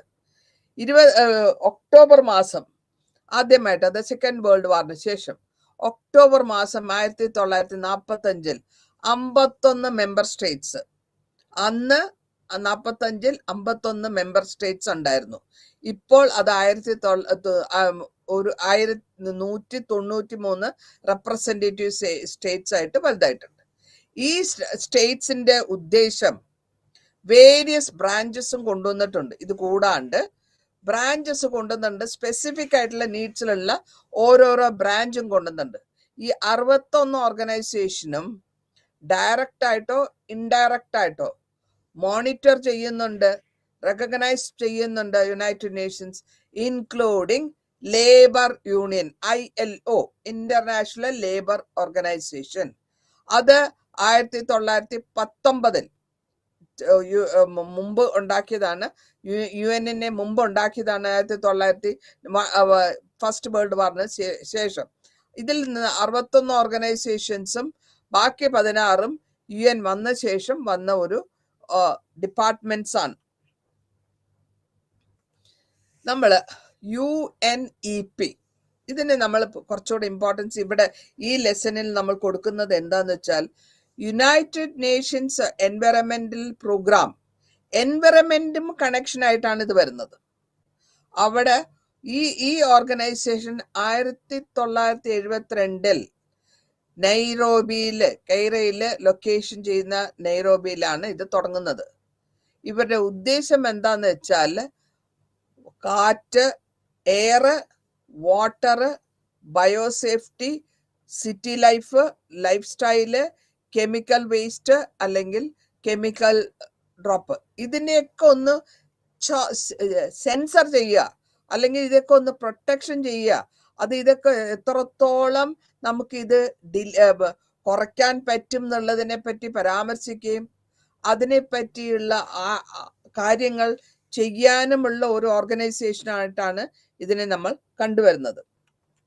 ഇനി ഇതിന്റെ കൂടെ ഇവര് UNEP, അതായത് എൻവയറമെന്റൽ ആണ് ഇത്, അതുകൊണ്ടാണ് അതിനെപ്പറ്റി പരാമർശിച്ചു പോകുന്നത്.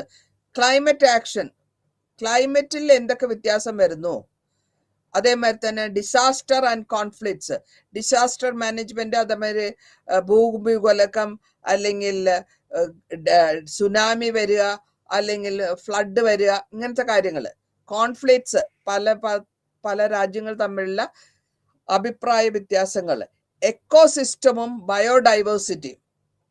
എക്കോസിസ്റ്റം എത്രത്തോളം അത് ഒരു കാര്യം, ഒരു ബോംബ് ബ്ലാസ്റ്റ് വന്നാൽ അത് എത്രത്തോളം ആ കൺട്രീന് അനുഭവപ്പെടും. ഇപ്പോൾ യുക്രൈനിൽ വാർ നടന്നുകൊണ്ടിരിക്കുകയല്ലേ. അപ്പോൾ അങ്ങനെ വരുമ്പോൾ ഇതിന്റെയൊക്കെ പരിണാമം എന്തായിരിക്കും എന്നുള്ളതിനെ പറ്റിയുള്ള ചർച്ചകൾ അവർ നടത്തും. എൻവയറമെന്റിലും എഡ്യൂക്കേഷനും തമ്മിലുള്ള റിലേഷൻഷിപ്പിനും എത്രത്തോളം ഇതിനെപ്പറ്റി കുട്ടികൾക്ക് പറഞ്ഞ് മനസ്സിലാക്കി കൊടുക്കേണ്ടതാണെന്നുള്ളതും അവർ പരാമർശിക്കുന്നുണ്ട്.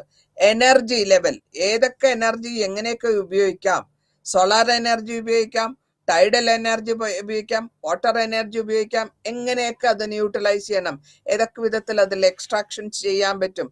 എൻവയറമെന്റും അതേമാതിരി അതിന്റെ റിവ്യൂ ചെയ്തുകൊണ്ടിരിക്കുക, ഓരോ മാസങ്ങളിലേക്കും അത് റിവ്യൂ ചെയ്തുകൊണ്ടിരിക്കുക, അതിന്റെ കണ്ടിന്യൂഷൻ പോയിക്കൊണ്ടിരിക്കുക. ഇങ്ങനെ പല വിധത്തിലും അവര് ഫോറസ്റ്റ് ആയാലും ശരി, ഗ്രീൻ എക്കോണമി ആയാലും ശരി, ഓഷൻ ആയാലും ശരി, സീ ആയാലും ശരി, ഏതൊക്കെ ചെയ്യാം എന്നുള്ളതാണ് ഈ എൻവയറമെന്റൽ പ്രൊഡക്ഷന്റെ പ്രോഗ്രാം. ഇതിന്റെ ആക്ടിവിറ്റീസ് എന്തൊക്കെയാണെന്ന് വെച്ച് കഴിഞ്ഞാല്, നോൺ സ്പെസിഫിക് ആയിട്ടുള്ള പറയുമ്പോൾ കൺട്രികളിൽ തമ്മിൽ ഉള്ള ഫൈറ്റ് അല്ലെങ്കിൽ അഭിപ്രായ വ്യത്യാസങ്ങൾ ഒരു കൺട്രിയിൽ നിന്നും മിറ്റിഗേറ്റ് ചെയ്ത് അടുത്ത കൺട്രിയിലേക്ക് പോവുക, ഏതൊക്കെ വിധത്തിൽ എക്കോളജീനെ എഫക്റ്റ് ആവുന്നുണ്ട്, ഹ്യൂമൻ ഹെൽത്ത്, ആദ്യത്തെ 50 വർഷത്തിനും അല്ലെങ്കിൽ ഇപ്പോഴത്തെ കണ്ടീഷനിലും എത്രത്തോളം കാർബൺ ആണ് ആൾക്കാർ പുറത്തേക്ക് വിടുന്നത്, എത്രത്തോളം എന്തൊക്കെ വിധത്തിലുള്ള വെഹിക്കിൾസ് റോഡിൽ ഇറങ്ങുന്നു, അതിന്റെ കാർബൺ എമിഷൻ കാരണം അതിന്റെ പ്രോസസ് കൂടെ, ബിക്കോസ് ആ പ്രോസസ്സിൽ കൂടെ നമ്മളുടെ ഭൂമി എത്രത്തോളം സഫർ ചെയ്യുന്നുണ്ട്. ഈ പോളിസികളൊക്കെ ഈ ആക്ടിവിറ്റീസിൽ കൂടെ അവര് റിവേഴ്സ് ചെയ്യാൻ പറ്റുമെങ്കിൽ റിവേഴ്സ് ചെയ്യുക, അല്ലെങ്കിൽ എത്രത്തോളം ഹോൾട്ട് ചെയ്യാൻ പറ്റുമോ, സ്റ്റോപ്പ് ചെയ്യാൻ പറ്റുമോ അത് സ്റ്റോപ്പ് ചെയ്യാനുള്ള, ഡാമേജസിനെ സ്റ്റോപ്പ് ചെയ്യാനും അവര് ആക്ടിവിറ്റീസ് ശ്രദ്ധിക്കുന്നുണ്ട്. ഇനി ഈ കാലഘട്ടങ്ങളിൽ നമ്മൾ കഴിഞ്ഞ 2 കൊല്ലമായിട്ട് കണ്ടതാണ് COVID-19. ഇത്രയും വലിയൊരു പ്രശ്നം ഈ അടുത്ത കാലത്തെങ്ങും വന്നിട്ടില്ല. COVID-19 ഭയങ്കര കാര്യമായിട്ട് പെട്ടെന്ന് അങ്ങോട്ട് ബൂമറാങ് മാതിരി എങ്ങനെ ഓരോ കൺട്രികളെയും പിടിച്ചു കുലുക്കി. അതേസമയം അത് കാരണം എല്ലാ ഡിപ്പാർട്ട്മെന്റും, ബിസിനസ് ഡൗൺ ആയി, എക്കണോമി ഡൗൺ ആയി, പാൻഡമിക് കാരണം മനുഷ്യരുടെ എല്ലാ പ്രശ്നങ്ങളും. ഇപ്പോഴും നമ്മൾ ശ്രമിക്കുന്നത് 2030 ആകുമ്പോഴത്തേക്കും ഒരു വിധത്തിൽ ഒന്ന് ഒതുങ്ങുന്നതാണ്. പക്ഷെ സെക്രട്ടറി ജനറൽ പറയുന്നത് അനുസരിച്ച് നോക്കുകയാണെങ്കിൽ ഇത് ഇങ്ങനത്തെ ഒരു പാൻഡമിക് വന്നു കഴിഞ്ഞാൽ മനുഷ്യരാശിക്ക് തന്നെ വല്ലാത്തൊരു പ്രോബ്ലംസ് വരും. അല്ലെങ്കിൽ നമ്മൾ ഇതിനൊക്കെ പ്രിപ്പയർ ആയിട്ടിരിക്കണം, ഫേസ് ചെയ്യാനായിട്ട്. ഇതുമാതിരി ഇനിയും വരാൻ, കോവിഡിന്റെ വേവ് വരാനായിട്ട് നമ്മൾ ഫേസ് ചെയ്യാണ്ടിരിക്കണം. അപ്പോൾ എന്തുകൊണ്ടാണ് ഇത് വന്നത്, ലോങ് ടേം പ്രോസസ്സിൽ കൂടെ നമുക്ക് ഇത് എങ്ങനെ സ്റ്റോപ്പ് ചെയ്യാം, അല്ലെങ്കിൽ എന്ത് പ്രിക്കോഷൻ നമ്മൾ എടുക്കണം, അല്ലെങ്കിൽ ഏത് വിധത്തിൽ നമ്മൾ ഇതിനെ തടച്ചു നിർത്താൻ പറ്റും. ഇങ്ങനെയുള്ള വേസ്റ്റ്, ഇങ്ങനത്തെ എന്തൊക്കെ ഗ്രെയിൻ പാൻഡമിക് റിക്കവറി എന്ത് ചെയ്യാം, അതിനുശേഷം മെഡിക്കൽ ഹെൽപ്പ്, ഫൈനാൻഷ്യൽ ഹെൽപ്പ്, ഇതൊക്കെ നമുക്ക് വലിയ പ്രശ്നങ്ങളായിട്ട് വരുന്നുണ്ട്. ഇന്റർനാഷണൽ ഓർഗനൈസേഷൻസ് ഉണ്ട്. ഇതിൽ ഇന്റർനാഷണൽ ഓർഗനൈസേഷൻസ് പലരും ഗവൺമെന്റൽ ഓർഗനൈസേഷൻ ഉണ്ട്, ഇൻഡസ്ട്രി ബേസ്ഡ് ഓർഗനൈസേഷൻ ഉണ്ട്, നോൺ ഗവൺമെന്റൽ ഓർഗനൈസേഷൻസ് ഉണ്ട്. അപ്പൊ ഇവരൊക്കെ ഈ ഗ്ലോബൽ ഇഷ്യൂ എന്ന് പറയുമ്പോൾ തന്നെ നമുക്കറിയാം, ഭക്ഷ്യക്ഷാമം അല്ലെങ്കിൽ ദാരിദ്ര്യം, ഹെൽത്ത്, ഇതൊക്കെയാണ് 3 വളരെ ഇമ്പോർട്ടൻ്റ് ആയിട്ടുള്ള ഇഷ്യൂസ്. ഈ ഇഷ്യൂവിനെ നമ്മൾ എത്രത്തോളം ഡയറക്റ്റ് ആയിട്ടോ ഇൻഡയറക്റ്റ് ആയിട്ടോ ഇൻവോൾവ്മെന്റ് സോഷ്യൽ ഈ എൻവയറമെന്റലിൽ ഇൻവോൾവ്മെന്റ് ഉണ്ടോ ഇല്ലയോ? പക്ഷെ ഇത് നമ്മൾ വളരെ കാര്യമായിട്ട് ഒരു കറക്ഷൻ ചെയ്യേണ്ട ഒരു ഏരിയയാണ് ദാരിദ്ര്യം,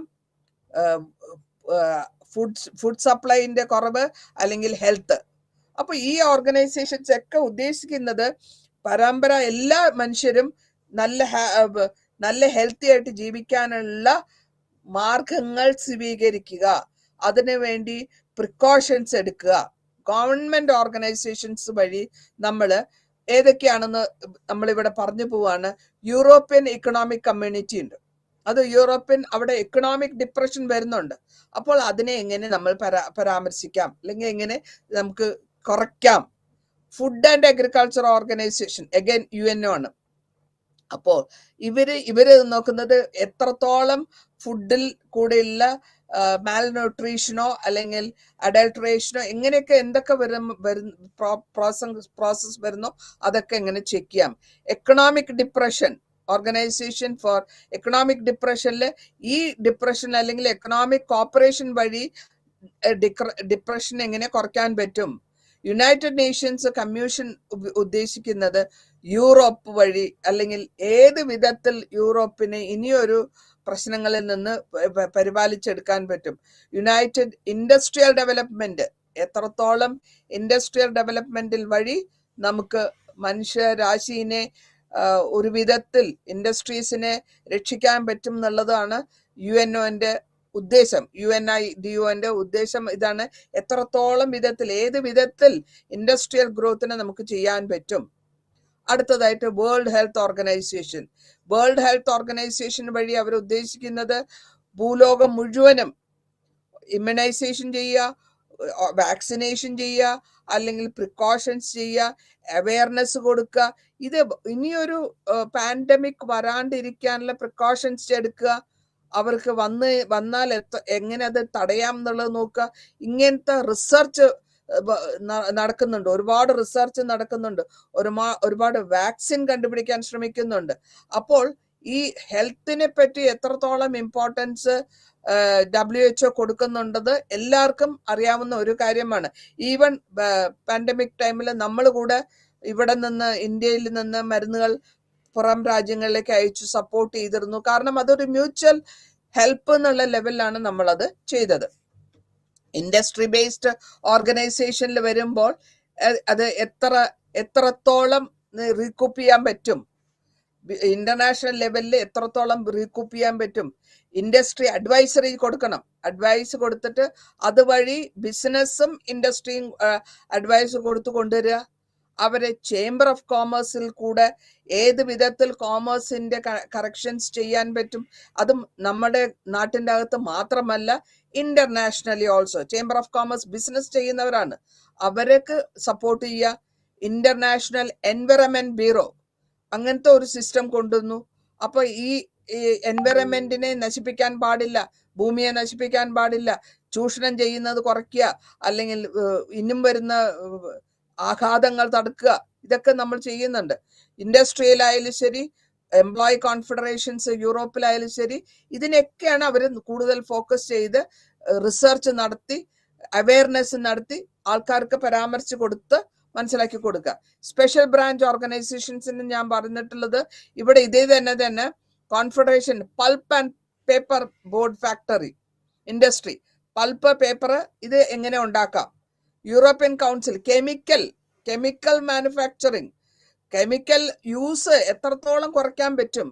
നമ്മളിപ്പോ കേൾക്കുന്നത് ഈ കെമിക്കൽസ് അഗ്രികൾച്ചറിൽ യൂസ് ചെയ്യട്ടെ, അല്ലെങ്കിൽ പെട്ടെന്ന് മാമ്പഴം പഴുപ്പിക്കാൻ യൂസ് ചെയ്യുക, അതൊക്കെ മനുഷ്യന്റെ ഭക്ഷിക്കുമ്പോൾ അത് അവരുടെ ഹെൽത്തിനെ എഫക്ട് ചെയ്യും. അതേമാതിരി തന്നെ മാനുഫാക്ചറർ, ഈ അഗ്രോ കെമിക്കൽ പ്രോഡക്ട്സിലും ഇതിന്റെ ഒരു പരാമർശമുണ്ട്. കാരണം അഗ്രികൾച്ചർ പ്ലസ് കെമിക്കൽ, അതാണ് അഗ്രോ കെമിക്കൽ. അഗ്രികൾച്ചറിൽ ഉപയോഗിക്കുന്ന കെമിക്കൽസ് ഉണ്ടാക്കുന്ന കമ്പനികൾ, അങ്ങനെ കമ്പനീനെ ഒരു സ്റ്റെബിലൈസ് ചെയ്യണം. അല്ലെങ്കിൽ കഴിവതും സാധാരണമായ പണ്ട് നമ്മൾ ഉപയോഗിച്ചിരുന്ന കെമിക്കൽ ഇല്ലാത്ത ഭക്ഷ്യസാധനങ്ങൾ ഉണ്ടാക്കാനുള്ള പ്രോബ്ലംസ് നമ്മൾ എടുക്കുക. ഇതൊക്കെയാണ് നമ്മൾ പരാമർശിച്ചിട്ടുള്ളത്. ഇനി സ്പെഷ്യൽ ബ്രാഞ്ച് നമ്മളുടെ പെട്രോളിയം ഇൻഡസ്ട്രിയിൽ നോക്കുകയാണെങ്കിൽ പെട്രോളിയം പ്രോഡക്ട്സിന്റെ കൺസർവ് ചെയ്യണം. ഉള്ള പെട്രോളിയം തീർക്കാണ്ട് കൺസർവ് ചെയ്യുക, അല്ലെങ്കിൽ അടുത്ത തലമുറയ്ക്ക് അത് ഉണ്ടാകാണ്ടാവും. Steel and institute, iron and steel institute ആയിക്കോട്ടെ, പ്രൈമറി എയിം ആയിക്കോട്ടെ, ലീഡ് ഡെവലപ്മെന്റ് ഓർഗനൈസേഷൻസ് ആയിക്കോട്ടെ, ഇവിടെയൊക്കെ യൂറോപ്യൻ കൺട്രികളിലായാലും ശരി പ്രൊട്ടക്ഷൻ കൊടുത്ത് നമ്മൾ അതിനെ എൻവയറമെന്റിനെ ഡിസ്റ്റർബ് ചെയ്യാണ്ട് അപ്പോൾ ആ കൺസർവേഷൻ എന്ന് പറയുമ്പോൾ അവിടെ നമ്മൾ ഉദ്ദേശിക്കുന്ന പ്രിസർവേഷൻ കൂടിയാണ് ഫ്യൂച്ചറിലേക്ക് വേണ്ടിയിട്ട്. ഓൾട്ടർനേറ്റീവ് എനർജി കണ്ടുപിടിക്കണം. ഈ ഓൾട്ടർനേറ്റീവ് എനർജി വഴി ഇപ്പോൾ ഉള്ള ലെവലിലുള്ള എനർജികൾ നമ്മൾ ഒരു വിധത്തിൽ രക്ഷിക്കാൻ സാധിക്കും. ഇനി ഗ്രീൻ പീസ് മൂവ്മെന്റ് നമ്മൾ നേരത്തെ വളരെ വൈഡായിട്ട് ഗ്രീൻ പീസ് മൂവ്മെന്റിന്റെ നടത്തിയിട്ട് പോകുന്നുണ്ട്. അതിൽ കാനഡയിലാണ് ഈ മൂവ്മെന്റ് തുടങ്ങുന്നത്. ഒരു ചെറിയ ഗ്രൂപ്പാണ് ആദ്യം തുടങ്ങുന്നത്. അവരുടെ ഉദ്ദേശം തന്നെ വേൾഡ് ആക്ഷൻ ആണ്, പീസ്ഫുൾ ആയിട്ടുള്ള world action. That is why it is green and green peace. ഗ്രീനറിനെ നശിപ്പിക്കാണ്ട്, ഭൂമിയെ നശിപ്പിക്കാണ്ട് അതിൽ പീസ്ഫുൾ ആയിട്ട് ജീവിക്കുക. ഈ മീഡിയ കോമ്പിനേഷൻസ് വഴിയും ലാർജ് വളരെ വലിയ എൻവയറമെന്റൽ ആക്ടിവിറ്റീസ് 1971 തുടങ്ങി. എന്താണ് അവരുടെ ഉദ്ദേശം? എൻവയറമെന്റ് മൂവ്മെന്റിനെ പറ്റി, എന്തെങ്കിലും എൻവയറമെന്റിന് ഡിസ്റ്റർബൻസ് വരുന്നതുണ്ടെങ്കിൽ അതിനെ തടുക്കുക. ഒബ്ജക്റ്റീവ്സ് മുഴുവനും ഇത് തന്നെയാണ്. ഗ്രീൻ പീസിൽ അവര് എല്ലാ വിധത്തിലുള്ള ഓർഗനൈസേഷൻസ് വഴിയും ഇതിൽ പോയിക്കൊണ്ടിരുന്നത് പ്രൊട്ടക്ഷൻ ആണ്. സീലുള്ളതായാലും ശരി, കടലിലായാലും ശരി, വെയിൽ സ്റ്റോപ്പിംഗ്, ബ്രീഡിങ് ഓഫ് വെയിൽ സ്റ്റോപ്പിംഗ്, അതേമാതിരി എക്സ്പ്ലോയിറ്റ് ചെയ്യുക, മെറൈൻ എക്സ്പ്ലോയിറ്റ് ചെയ്യുക, ഫ്യൂവൽ ഡംപിങ് എക്സ്പ്ലോയിറ്റ് ചെയ്യുക, അല്ലെങ്കിൽ ഇതൊക്കെ നിർത്തി കൊണ്ടുവരാണ് അവരുടെ മുഖ്യ ഇത്. ന്യൂക്ലിയർ ത്രെട്ട്, ഇനിയൊരു ന്യൂക്ലിയർ വാർ വരാൻ പാടില്ല.